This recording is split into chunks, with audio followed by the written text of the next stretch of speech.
Everyone, hope you're doing well. This is the Deep Dive. My name's Drew Creekmur, and I'm the Director of Advisory Services here at Creekmur Wealth. And I'm joined, as always, by John Creekmur, our founder and senior wealth advisor. And John, we're going to talk about some Federal Reserve policy changes that have happened here in the last week and walk through some implications of that. But before we dive into that, what's front of mind for you? Okay, a friend of mine is fall, and so it's interesting that fall of the year is a great time to do planning in a lot of areas.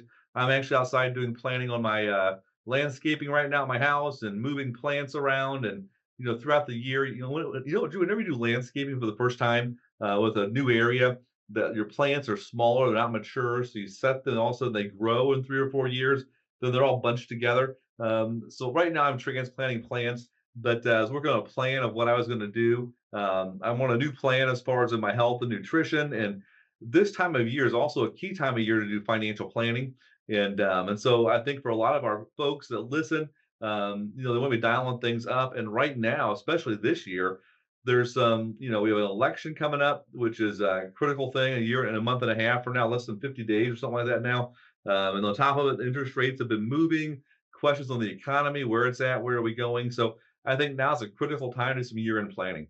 Yeah, yeah, I totally agree on that, John. And so I would piggyback off of that, and I would just encourage you all, if you've had any major financial changes in your life here in the last 9 months or so, and you've not had an opportunity to walk through that with your advisor, I would encourage you all to reach out to them before the end of the year. We're updating plans for all of our clients all around the country before we get to the end of the year here. This is a great opportunity and time to walk through that. So definitely reach out to your advisor. Something major has changed with you.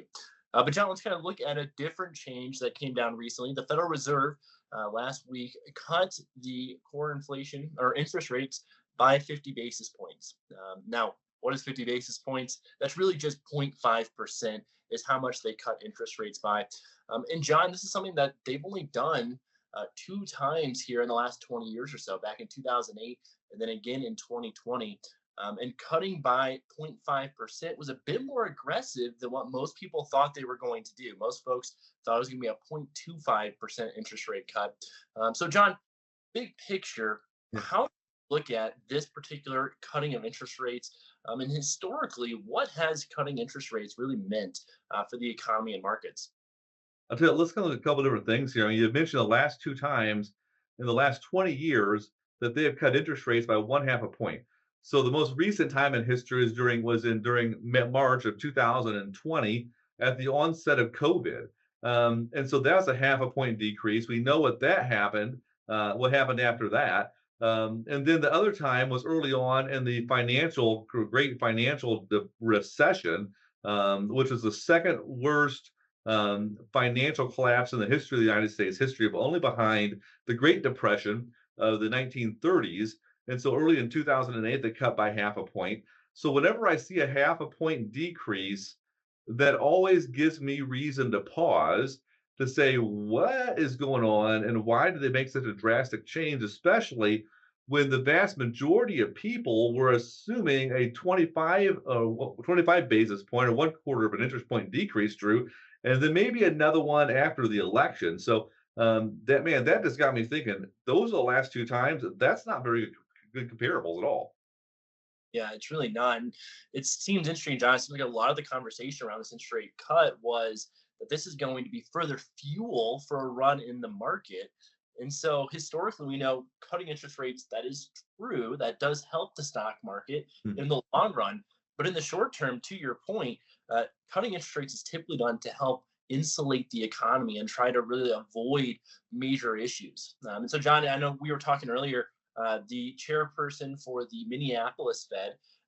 He's one of the 12 board members of the Federal Reserve. He came out this morning, so Monday morning, September 23rd, and he actually talked about how he thinks that we have a very strong labor market right now, and he does not foresee a need to do aggressive cuts in the future. So, how do we filter through that comment of what he's saying with some historical context of what historically has happened around interest rate cuts? It's so fascinating. There's 12 different governors there, all around the country. They all have different points at which they speak at different outings. And so for Minneapolis, he said that he thinks we're going to dial down the pace of interest rate cuts after last week's half a percentage point reduction. But Atlanta Fed president Raphael Bostic, indicates he expects the Fed to move aggressively and getting back to a neutral rate. And so, in other words, he expects for the Fed to actually aggressively be continuing to decrease interest rates.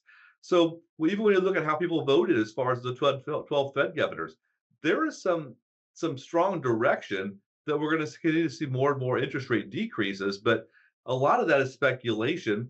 We do know that 2 months ago, the Department of Labor came out and said that they had overestimated the number of new jobs created by 818,000 new jobs that were actually not created. When you look at the majority of the jobs that were created, over 80% of the jobs of the really the modified jobs number of what was truly created was actually either in federal employees, federal workers, government workers, state government workers, municipal workers, or employees in the healthcare industry, of which they receive a lot of their funding from federal government reimbursements. So when you think about it, if over 80% of the jobs that were actually created came from some level of government pay, well, then that would indicate to us we're not seeing the expansion as far as in payrolls in the private sector, much like you would think in an expanding economy. So it does give us reason to pause to say maybe they hit a soft landing, or maybe there's more numbers under the surface they're actually concerned about, and they're just watching those and setting things up to maybe pull back a little bit more going forward. Yeah. And John, I think one of the things we've always talked about is price movement. How does the market react Mm. to different pieces of news? I thought it was really interesting to look at how the major indexes reacted to the confirmation of this rate cut, where after the fact, in the hour or so after before markets closed, the markets were actually down big. So it was one of those buy the rumor, sell the news situations, right? Where we had confirmation and the market sold off. Since then, we've seen a little bit of a bounce, but it's been a pretty muted bounce in the market. Maybe not quite as large as what people expected. And to your point, John, that typically is a sign that there is concerns around the overall strength of the economy, and there's some weakness there underneath the surface, and that we all need to be aware of. And so, John, we're moving into the last quarter of the year. We have the confirmation of the rate cut, which everyone's been waiting for. We have an election coming up. How should each and every one of our clients view all this news? Because if you just take it off the cuff, it can be kind of scary. So, how do we actually move forward from an investing standpoint to ensure we're staying on track to achieve our big financial goals? You always want to tie everything to your plan. And so recognize that news comes out every second of every day. And with that news, the markets react to the news as far as in the moment. And Drew, I remember back in the 1990s, whenever Michael Jordan retired for the first time, once the news came out as press release, the stock of Nike cratered. And so it's in the moment. And so it dropped down. So we see news happening. Then all of a sudden the market reacts to that news. And we saw that with this rate cut. The market did move higher. It actually bounced down heading into that. Then it moved higher. We are sitting really close to an all-time high. And so whenever you see that it moves on news of that nature, there's questions about the economy, you want to say, now is probably a time to be reassessing my portfolio, to be looking at necessarily take some profits and just kind of preserve some of that. Because when markets move on short-term news, then it's always set up for a strong reaction one way or the other. So you want to connect with your advisors, make sure you have proper risk management in your portfolios, and that you're not simply making a reactionary decision on portfolios, but you're saying, let's protect dollars when we can, when things move up, and then let's look to reinvest that when things move back down at some point in time in the future. So I would say connect with your advisors, make sure that your risk is properly aligned as far as with your goal objectives and your time horizons. Yeah, absolutely, absolutely. And we've shared with all of our advisors the findings from our investment committee.